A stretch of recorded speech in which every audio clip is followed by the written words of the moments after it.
Caloroga Shark Media.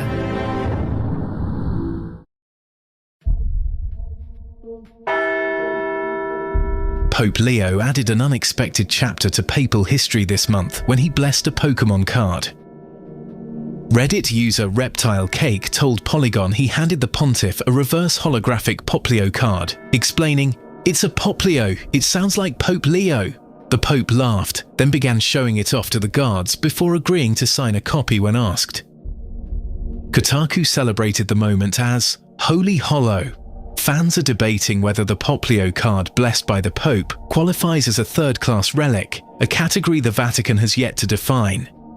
The owner vows to keep the card forever and never sell it. This occurrence comes amid a hot market for collectibles. A sealed 1999 first edition Pokémon box fetched $375,000 in 2020, part of a surge that has driven vintage prices skyward. Even so, Reptile Cake refuses to send the Popplio to grading services. "I don't want to grade it, it's just a funny joke His Holiness indulged in," he tells Polygon. Meanwhile, Pope Leo celebrated on Wednesday what has been called the first green papal mass, using a newly created set of prayers that call for care of God's creation. This ceremony signals his intention to emphasize environmental stewardship and climate justice for the world's most vulnerable people. The Mass took place in the gardens of the Vatican's Ecological Educational Center at the Papal Summer Residence in Castel Gandolfo. This ceremony demonstrated a strong commitment to continuing the ecological path established by Pope Francis, who had made environmental protection a central theme of his papacy. The private Mass was held for the Laudato Si Center, named after Francis's 2015 environmental encyclical. In this groundbreaking document, the first pope from the Global South criticized how wealthy nations and multinational corporations had exploited the earth and its most vulnerable populations for financial gain. Pope Leo approved this new Mass formula for the care of creation, ordering its addition to the collection of 49 Masses that have been developed over the centuries for specific needs or occasions. Officials explained that this liturgy was created in response to requests arising from Francis's encyclical, which has sparked an entire church movement and foundation dedicated to educating, advocating, and raising awareness about the biblical mandate to care for nature. Dressed in flowing green vestments, Pope Leo conducted the liturgy before a statue of the Madonna and beside a reflecting pool, surrounded by the lush green gardens on an unusually cool summer day. He emphasized that the world must transform its understanding of our planet and address what is causing the world to suffer. Pope Leo stated that we must pray for the transformation of many people, both within and outside the church, who have not yet grasped the critical importance of caring for our shared home. He noted that we witness countless natural disasters across the globe, occurring almost daily in numerous countries, which are partially caused by human excess and our way of life. He told the gathered congregation that they were celebrating Mass in what could be called a natural cathedral, surrounded by plants, flowers and nature. He explained that humanity's mission mirrors Christ's mission to protect creation and bring peace and reconciliation to the world. Pope Leo declared that we hear the cry of the earth and the cry of the poor, because this cry has reached God's heart. Our indignation is His, and our work is His work. In another demonstration of his environmental dedication, Pope Leo has indicated plans to implement one of Francis's most significant ecological legacies, the development of a 430-hectare site in northern Rome into a solar farm. This facility would generate sufficient electricity to meet the Vatican's needs, making Vatican City the world's first carbon-neutral state. The development would require an investment of just under 100 million euros, according to officials, and needs approval from the Italian Parliament since the territory enjoys extraterritorial status that must be extended. Staying green, Pope Leo has been given 2 electric vehicles that can be transported by air and will accompany him on his international travels. The cars have been completely customized by hand and produce no environmental emissions or noise pollution. One of their main advantages is the ability to be transported by plane without having to be disassembled, which represents a logistical benefit for the Pope's travels. According to the Vatican Governorate, the Italian airline ITA Airways also actively collaborated on the project, providing technical data on the vehicle's dimensions and the means to secure them in place required for transport on intercontinental flights. With a compact design and great maneuverability, the two vehicles are designed to move agilely in tight spaces or with high pedestrian density, such as squares, shrines, or urban centres. Furthermore, according to the Vatican, elements such as a front handlebar and side supports under the armrests have been incorporated, ensuring greater comfort and stability for the Pope inside the vehicle. What if everything you've been taught about happiness is wrong? We chase careers, approval, more stuff, hoping it'll finally make us feel fulfilled, but it never sticks. What if happiness isn't out there, but already inside you, just waiting to be unlocked? Discover the book, The Happiness Experiment. Every person has a unique happiness type, and when you understand yours, everything shifts. You'll stop chasing and start creating joy on your own terms. Discover your happiness type with a free happiness type assessment. Go to myhappinnesstype.com. That's myhappinnesstype.com. It takes just a minute and it might change your life. Then grab your copy of The Happiness Experiment at Books A Million. This isn't just a book, it's a practical framework, a journey inward. It's a tool to help you reconnect with the happiness that's been waiting inside you all along. Pick up The Happiness Experiment and start your happiness experiment today.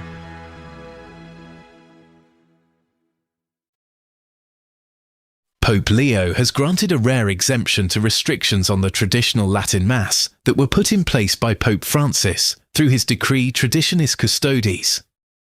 This exemption was requested by Bishop Michael Sis on February 6th and was granted to St. Margaret of Scotland Parish in the Diocese of San Angelo, Texas. This dispensation from Article 3, Section 2 of the Motu Proprio Traditionis Custodes allows Mass according to the 1962 Missale Romanum to be celebrated in the parish church of St. Margaret of Scotland in San Angelo. Cardinal Victor Manuel Fernandez, head of the Vatican's Doctrine Office, indicated that Pope Francis' policy allowing blessings for same-sex couples will remain under Pope Leo. Under Pope Francis, the Vatican released Fiducia Supplicans in December 2023, which opened the door to church blessings for couples in irregular situations, including same-sex relationships. The document stressed that such blessings could not take the form of a liturgical rite and did not imply formal approval of irregular unions. The blessings document generated considerable conservative backlash, and some critics had hoped Pope Leo would rescind it. However, Fernandez stated he doesn't think the new pope will backtrack, saying the declaration will remain. A small Illinois village has pulled off what many considered impossible. The Dalton Village Board voted to purchase the childhood home of Pope Leo, creating hope for economic revival in this struggling community. The modest ranch house where the future pontiff spent his formative years had been headed to auction, scheduled to close on July 17th. But village attorney Bert Odelson managed to negotiate a deal with the homeowner, securing the property at a price significantly below market expectations. The decision wasn't without controversy. Some residents questioned the wisdom of the purchase. Mary Event voiced concerns at the public meeting, noting that while buying the Pope's residence seemed admirable, the village's current financial state raised serious questions about their ability to maintain such a property. The house itself is unremarkable, a typical post-war suburban home on a quiet residential street. Pope Leo's parents purchased the property in 1949 and lived there until 1996.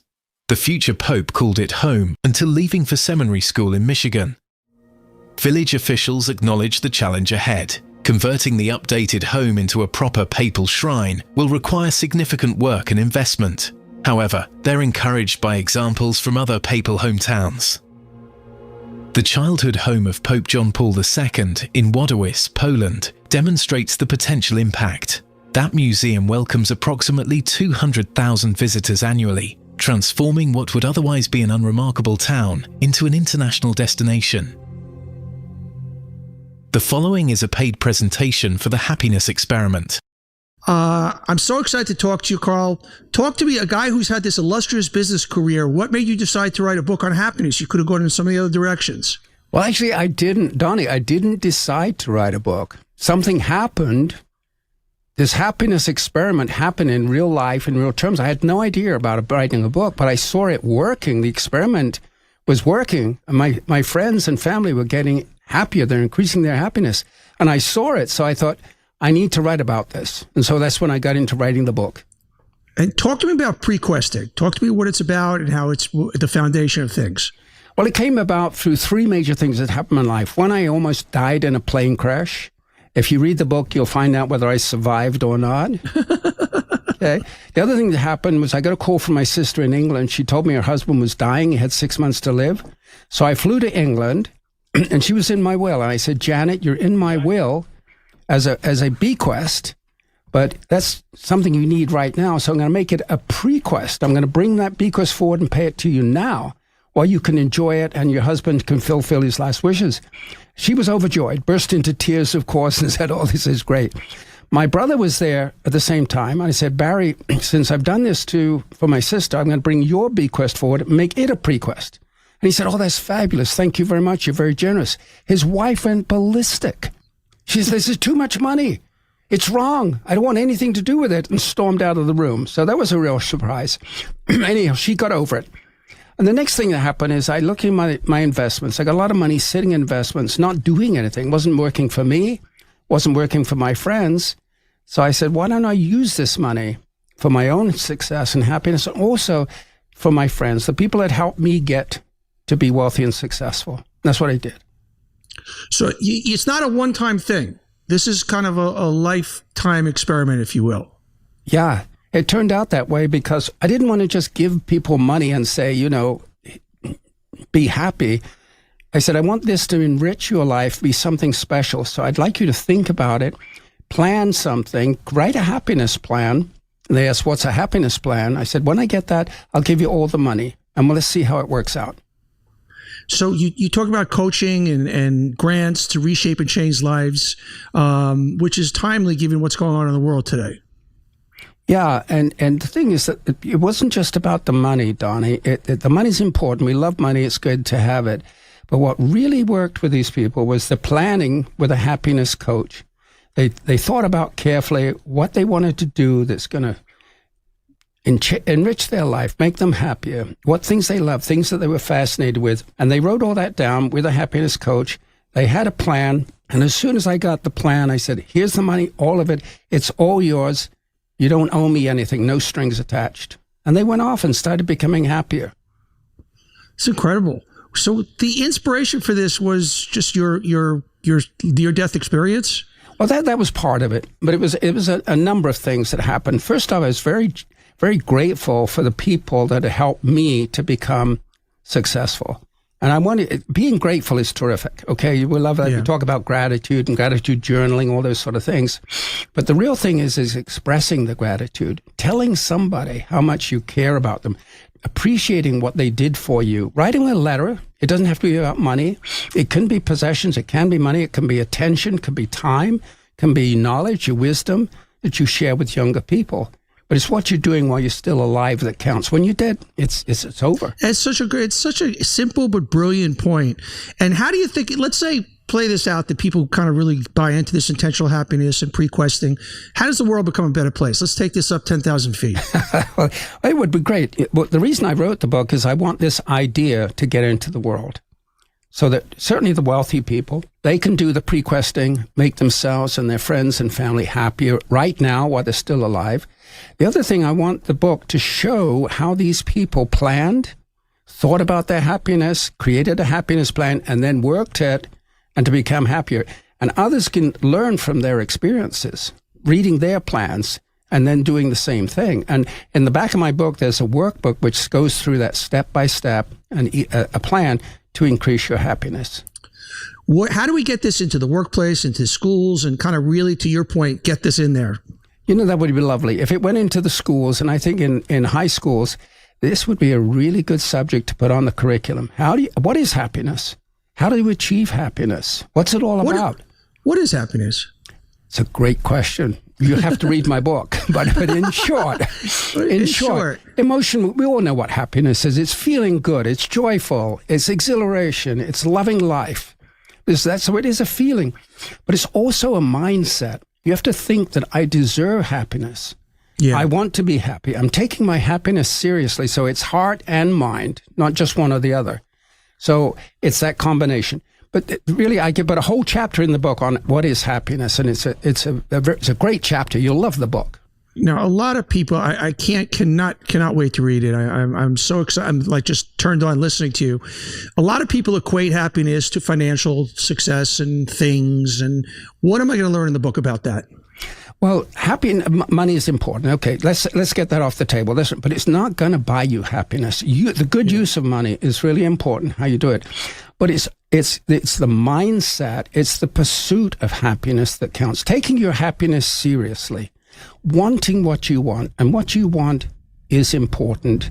Your dreams, your purposes in life, what you want to achieve in your career, what you want to achieve with your family, what you want to achieve, the purposes all around, and what you value. Are you pursuing those values? Are you living those values? This is what it's all about. Money helps, but it's all those other spiritual things, if you like, psychological things that are really the root of happiness. And as we all know, some people are very rich and they're very unhappy. And there's a lot of people that are really happy. I would say money can solve problems, but it can't buy you happiness. But you certainly can throw it at problems, but that's about the extent of it. So let's play this out. How is right now the world could use this more than ever? So let's say if I just did this fantasy and said, okay, everybody's gonna do this pre-quest, everybody's gonna do the happiness planning. How does the world look different? Well, as you know, Donnie, when you're happy, your family tends to be happy. Your friends are happier. And happiness ripples, it spreads. And if this idea gets into the world, which I'm working very hard to do, get it into the world, talking to you, because you're going to buy lots of these books and you're going to tell all your friends about it, right? Yes, I am. Yes, I am. If this goes, it spreads. It ripples. It doesn't stay just with you. It goes down to your family, to your friends, and to your community. And if a lot of wealthy people did this, and it's not just about wealth, it's possessions, it's time, it's love, it's wisdom that we can share with others while we're still alive, here and now. And if that gets into the world, and there's a lot of people start doing this, then the happiness level in the world will increase little by little, and I'd be very happy about that. Mr. Barney, it's been inspirational talking to you. I am going to get this book immediately. I could recommend it just based on what we've talked about to anybody, because we all could use a little happiness. I appreciate you taking the time. Happy to be here. Thanks, Donnie. From the creators of Palace Intrigue, a new chapter in royal history begins. William and Kate's wedding captures the world's attention, but royal life isn't as perfect as it seems. Tensions rise as Harry meets Meghan, sparking a divide that will shake the monarchy to its core. From explosive interviews to family scandals, the royal family faces its most public challenges ever. As King Charles takes the throne, the future of the monarchy hangs in the balance. Family secrets, royal rifts, and the future of the crown. Crown and Controversy, wherever you get your podcasts.